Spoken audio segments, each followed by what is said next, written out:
welcome back to the Leaner, Stronger and Confident as Fuck podcast. Today we are talking about the unsexy side of transformation.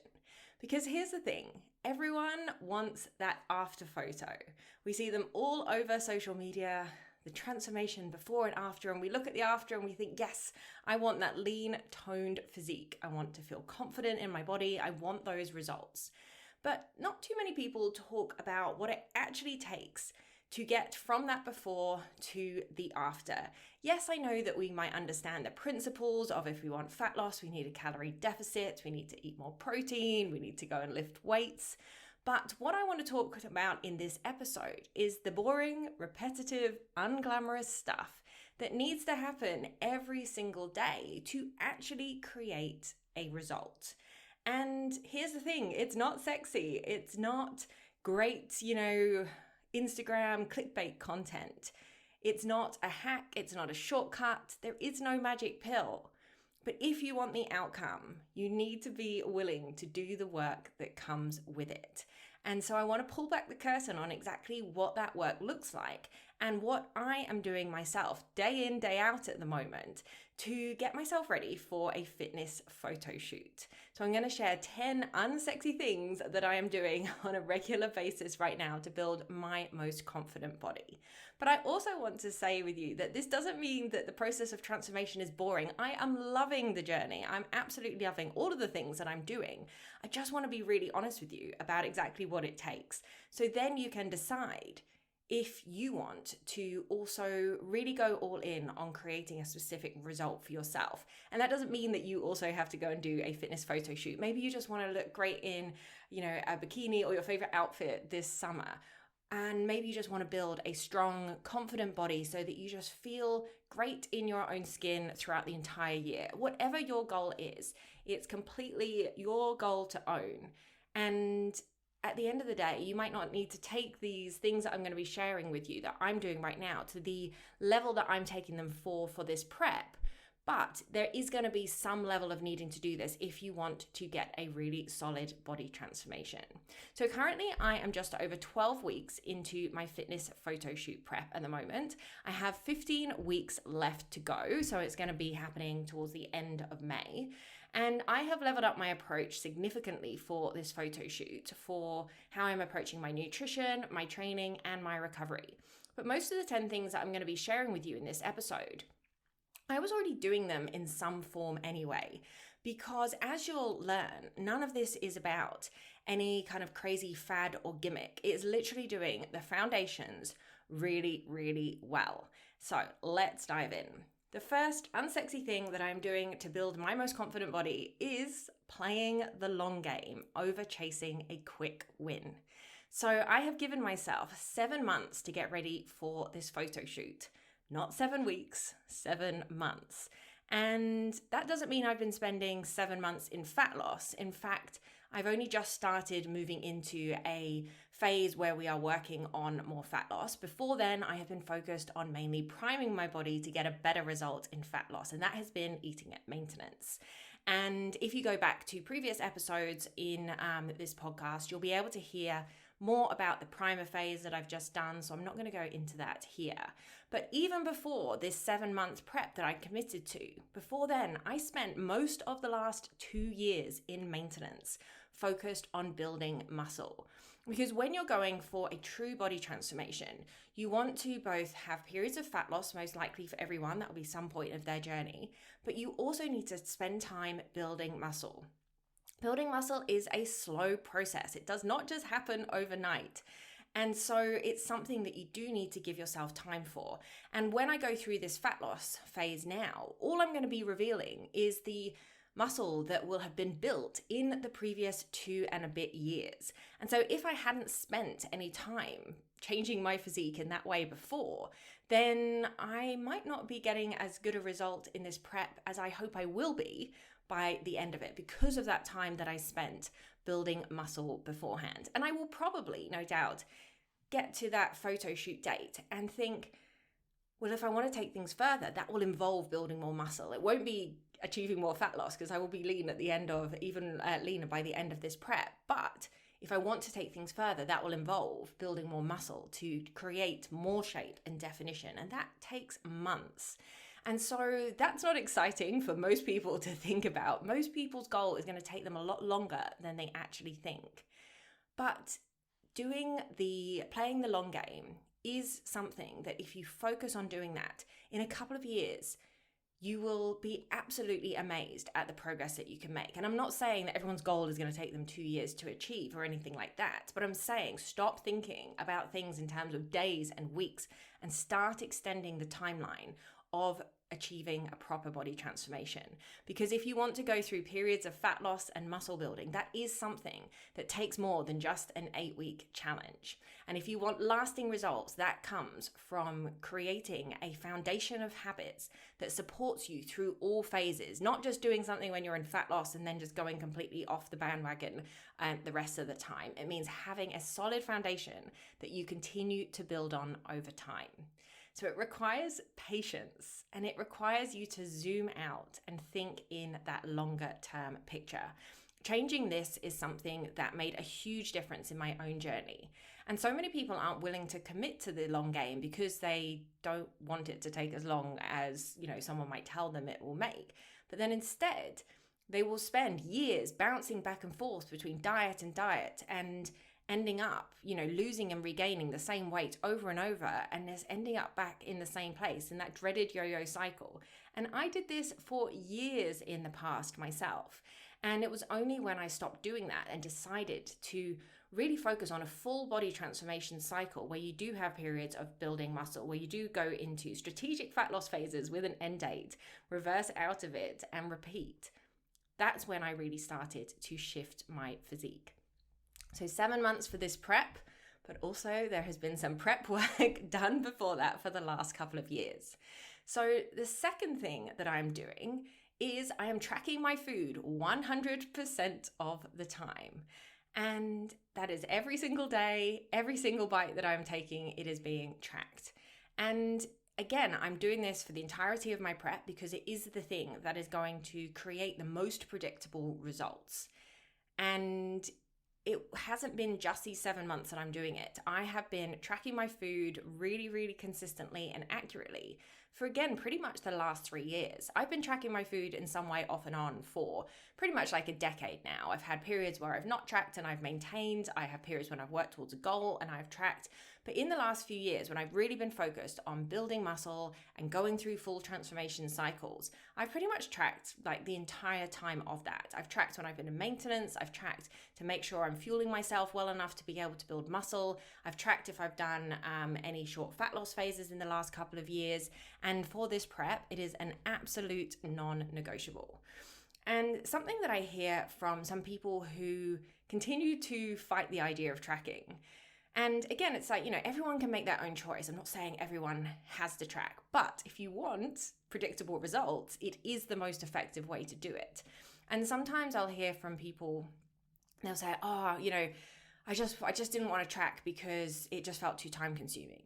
And yet they're the same people who are spending many, many months trying to get to their goal and not achieving it and wasting time in a different way. And that is a different level of time wasting and exhaustion that can be completely solved by actually accurately tracking for a period of time.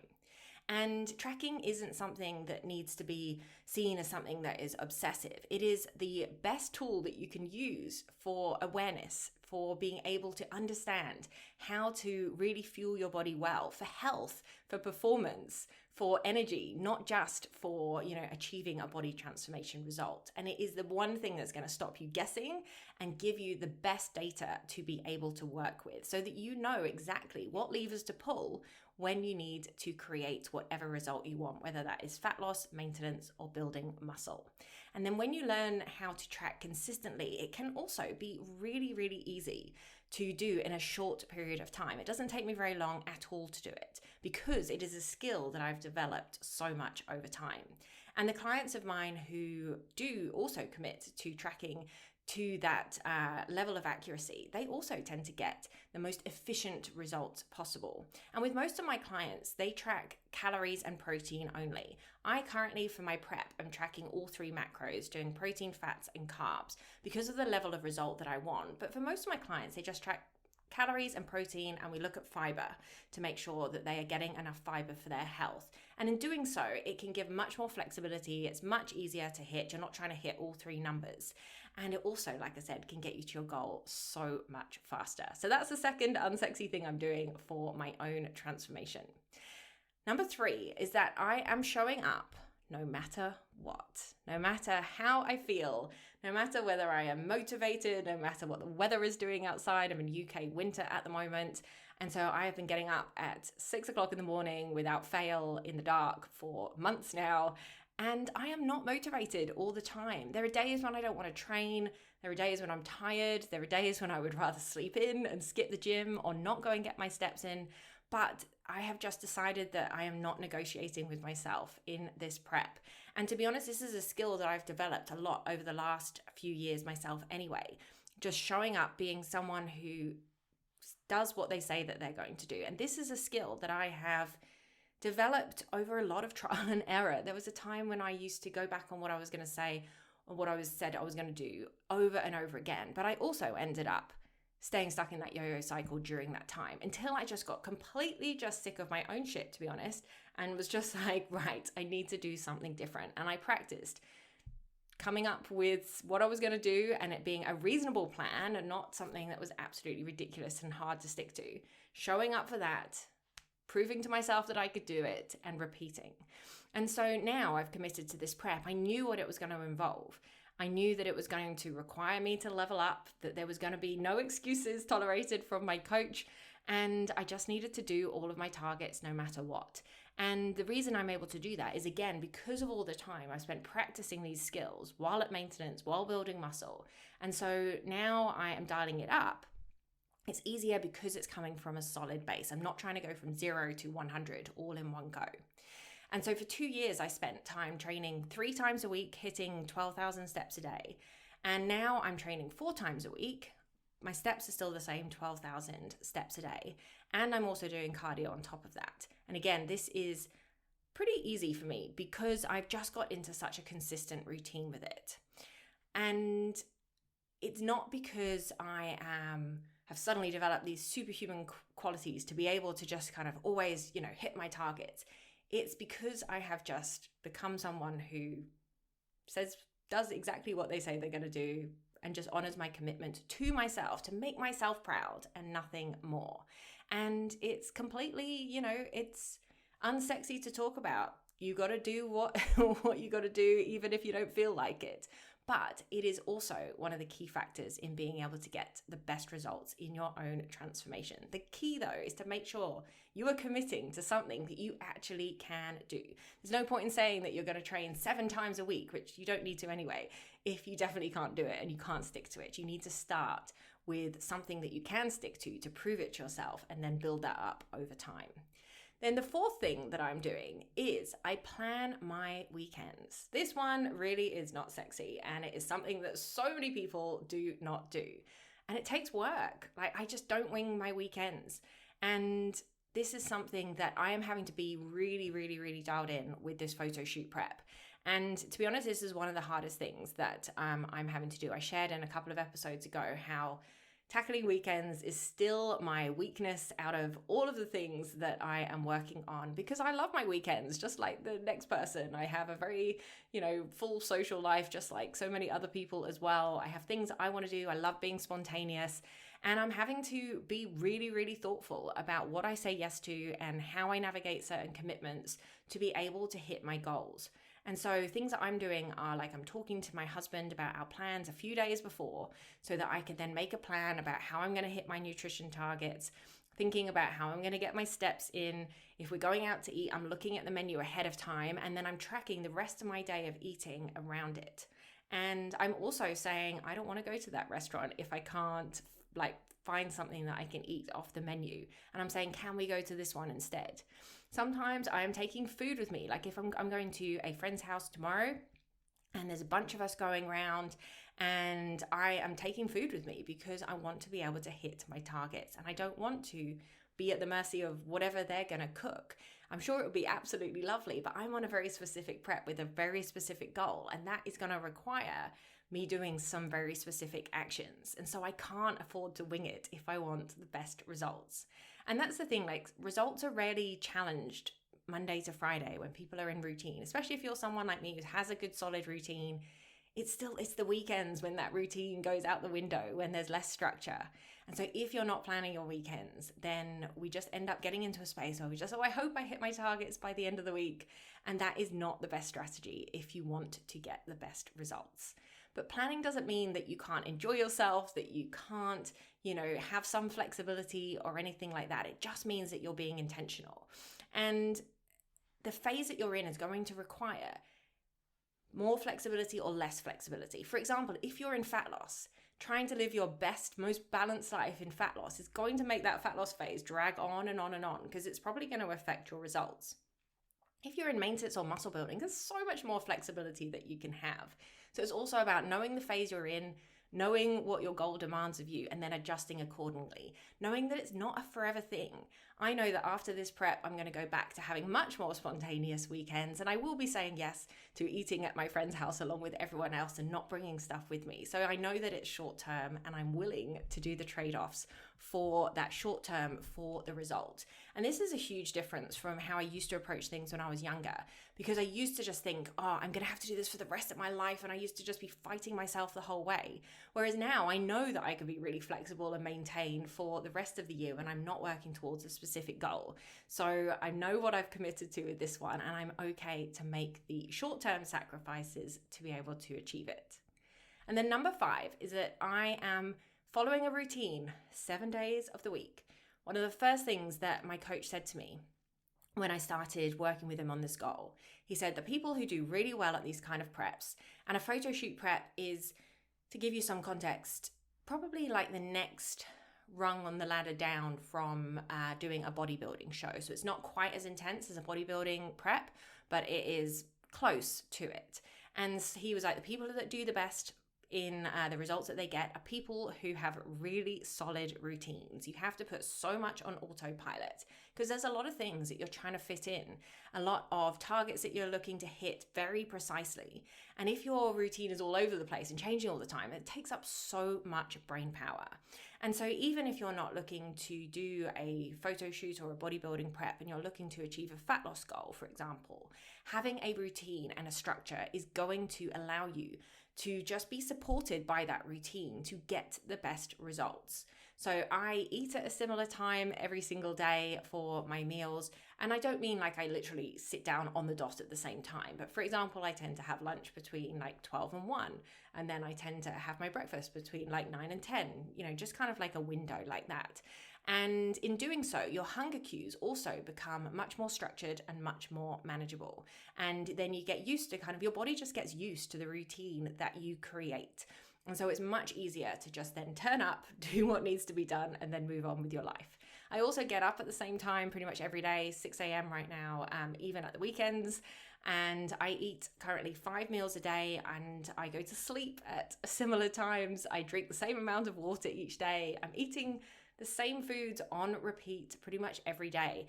And this is because I'm currently doing a meal plan for this prep, because again, I'm looking to get a specific level of result here. And that is really making sure we're really on point with the amount of macros that I'm eating, as well as the nutrients that I'm getting into my body. And so when I have been working on lifestyle, fat loss phases and things before, I've had much more variety. I haven't followed a meal plan. I've just focused on hitting calories and protein. But again, what I'm looking to get now is a different result, which is requiring different actions. And if you do have some level of creating your own meal plan, which is what I try and encourage all of my clients to do, even if you have a rotation of breakfasts and lunches and dinners that you move through, especially when you're in fat loss, it makes it so much easier. First of all, to track, because you can just copy your days across to the next one. And secondly, it also means that you tend to be much more accurate with your tracking, because you're eating the same things like on a rotation, and you're not having to reinvent the wheel every time, because every time you do that, there'll be more of a margin for error, which again all just starts to add up. And having a good routine really just removes decision fatigue. It removes that kind of mental load of what am I doing today? What time do I have to do this, etc., etc. And so your body thrives on consistency, and your brain does too. And so many people think that freedom comes from just, doing whatever they want to do and having no structure. But actually, you'll find that if you have enough structure while also knowing how to be flexible within that structure, that actually creates so much more mental headspace and also the freedom to be able to get the results that you want. And some people might think having a really solid routine feels boring. But as I always say to my client, it's the boring stuff that actually works.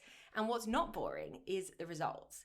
And the people who I see being really successful with having a routine that supports them also find joy in what their routine gives them. And that's something that I definitely find true for myself. Like, I love all of the food that I eat. There's not a meal that I don't look forward to. I really enjoy feeling the way that I'm feeling. I enjoy my life running like clockwork in many aspects of it. And then I find, the spontaneity coming from different aspects of my life.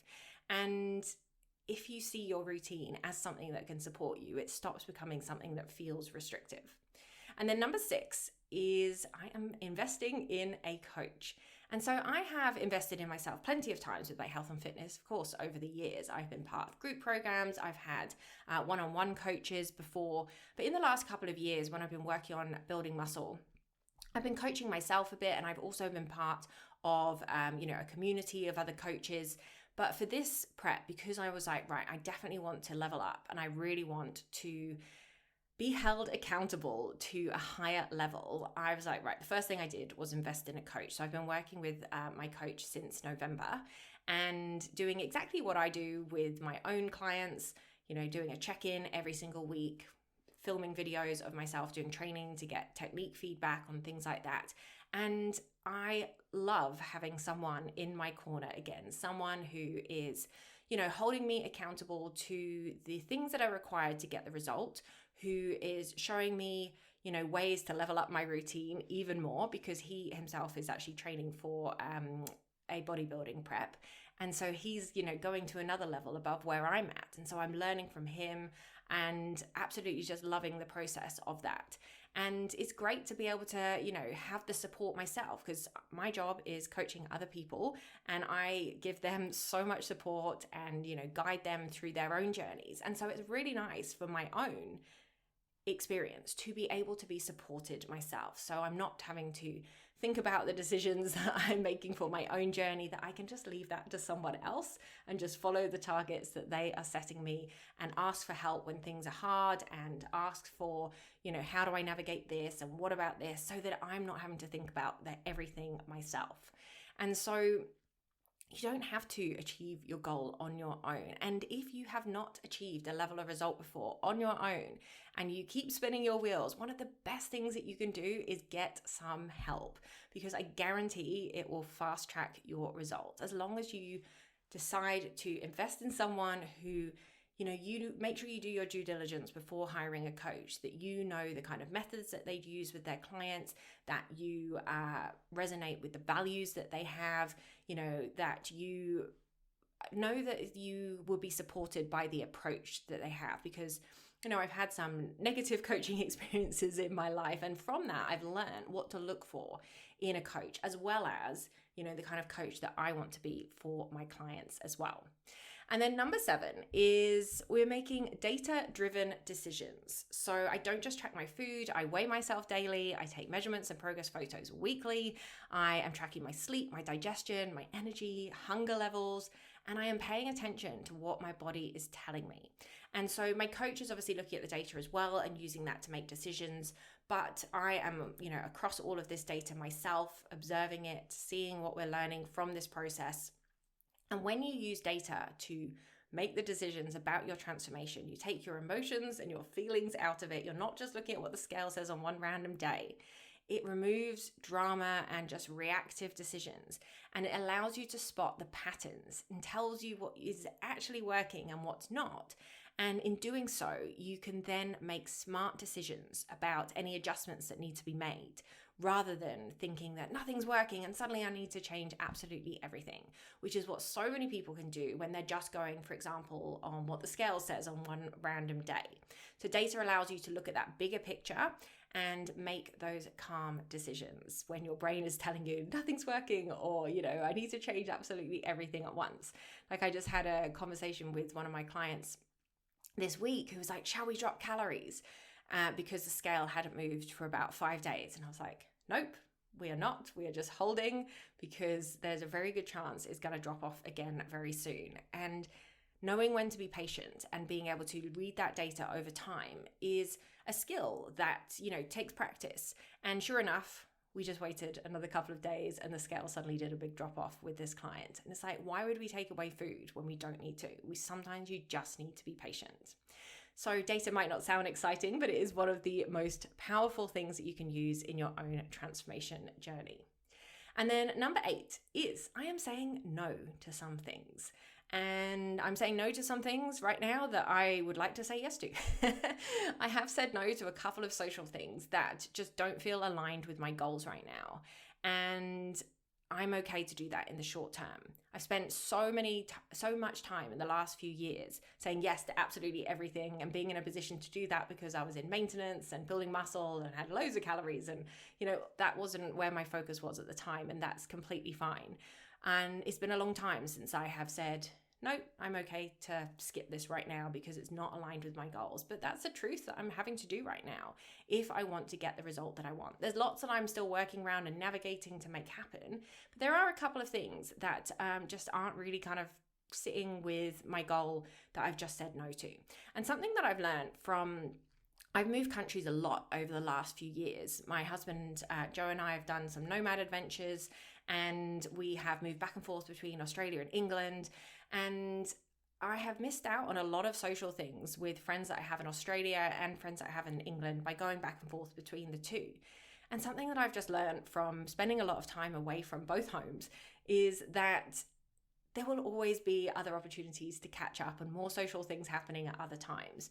And so sometimes just having a little bit of not doing something because you want to do something else, it is okay. Any friendship that is, a really solid friendship is going to last the distance anyway. And also, I've asked for some social situations to be changed and said, can we do this instead? I can't find anything to eat at that restaurant, and this goal is really important to me right now. Can we go to this one instead? Can we meet up for breakfast because dinner is a lot harder for me right now? Or can we just go for a walk and a coffee? I'm not afraid to ask for something different. And, I've been out with my family and everyone's had dessert, and I've just said, no, I don't want that. I'm just going to have a cup of tea. And I've chosen different things on the menu from what I would ideally like to have. I always talk about how I love to have a burger and chips often when I go out, which is my soul food that I do enjoy on a regular basis in maintenance.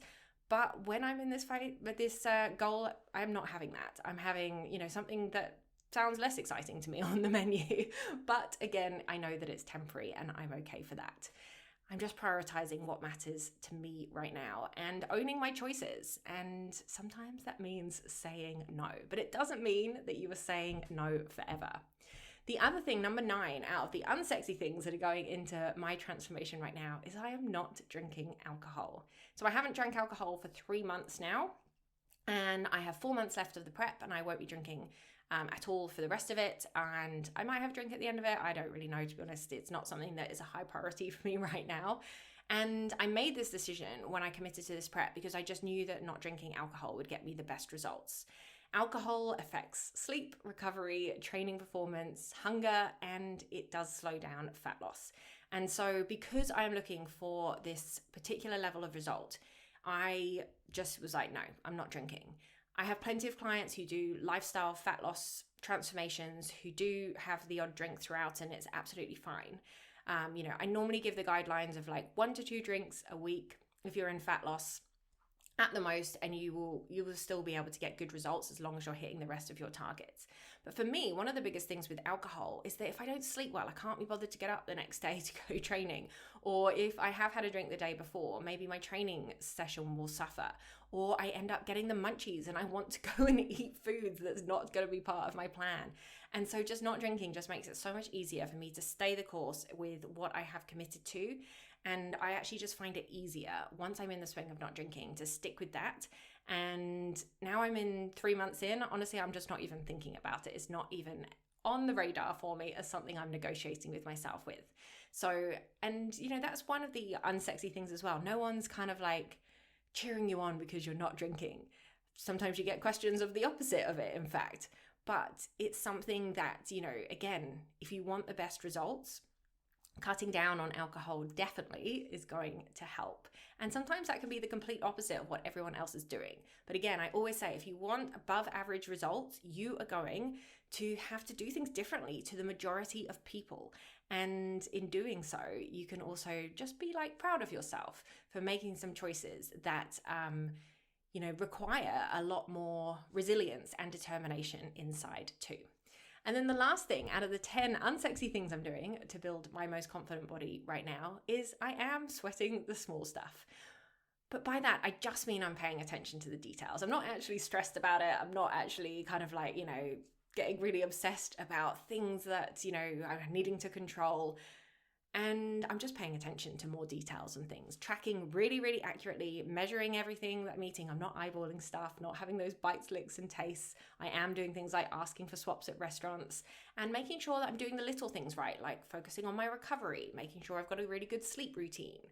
Because when you do have the solid foundations in place, it is the little refined details that can start to make more of a difference when you are looking to get that real kind of last percentage of your results. Especially if you're someone who is already lean and you're looking to get leaner, then this is where that smaller, finer attention to detail really starts to matter. And this is where the nuance of what's shared online about transformations can just kind of get a bit confusing, because for so many people to get a really good result and to perhaps get to a level of, fat loss, which they're really happy to maintain at for, potentially the rest of their life, you don't necessarily need to focus on some of the stuff in the kind of detail that I'm focusing on. Or you just need to be more focused on it when you're in that fat loss phase, but you don't when you need to be in the maintenance phase. And so there's nuance with everything. And for someone who perhaps, is at a higher body fat percentage, who wants to reduce that a bit, for them focusing on habits might be enough. It really depends on where your starting point is and the level of result that you want to get. But so many people do ignore the details or just think things don't matter, which there's nuance to everything like I just said, but they think, oh, just one bite won't matter, or one missed training session doesn't matter. And the odd one doesn't. But it's when that gets repeated over and over that those little things do start to add up. So again, it's just about being honest with what we want and what we're going to be able to commit to get it, and what we are prepared to as well. So is any of this stuff glamorous? No. Does it work? Yes. And this means that you don't have to do anything either, silly fads like cutting out food groups or swearing off chocolate for the rest of your life. I have a piece of chocolate every single day currently on this photo shoot prep. You don't have to, I don't know. Sometimes some people tell me about some of the fads that are out there, and I'm actually kind of amazed because I'm so blinkered to them now. I don't pay any attention to them. But the unsexy, boring stuff done on repeat is what really works. Steps, training, calories, good quality sleep, enough water, planning your day, having a routine. None of it is a hack. None of this is going to go viral on social media, but it does actually work. So what I hope you take away from this episode is that you can't be wanting the after, but not be willing to do the foundational stuff during. And any transformation that you see online doesn't just happen by, winging it. It normally happens because of lots of unsexy decisions that are made consistently over time. Tracking every single day, showing up when you don't feel like it, saying no to some things, planning ahead, and really starting to focus on the details when they matter. So If any of that resonates with you as well, then have a think about what you want to level up in your own journey. And how can you, most importantly, start to actually find the unglamorous stuff, something that actually feels exciting to you? Because I am absolutely loving this process. I am loving the results. I'm loving seeing my body change week to week, and a reflection of all the hard work that I'm putting into it. And I really am enjoying this journey. I don't find it a chore. So that, I think, is where the magic happens, when you lean into this stuff and actually just make it a part of your life in a way that doesn't feel stressful, in a way that feels supportive too. So if you are ready as well to stop guessing and start getting real results with a plan that is actually built for your body and your life, then make sure you reach out if you want to discuss how coaching could work for you. You don't have to be wanting to do a photo shoot prep like I am or anything like that. Maybe you just want to build your most confident body, and whatever that looks like for you over the next few months. You can check out the links in the show notes if you want to apply for coaching, or just send me a DM on Instagram at Kathy Morton Fitness to find out more. But I hope you have a fantastic rest of your day, and I look forward to chatting to you in the next episode.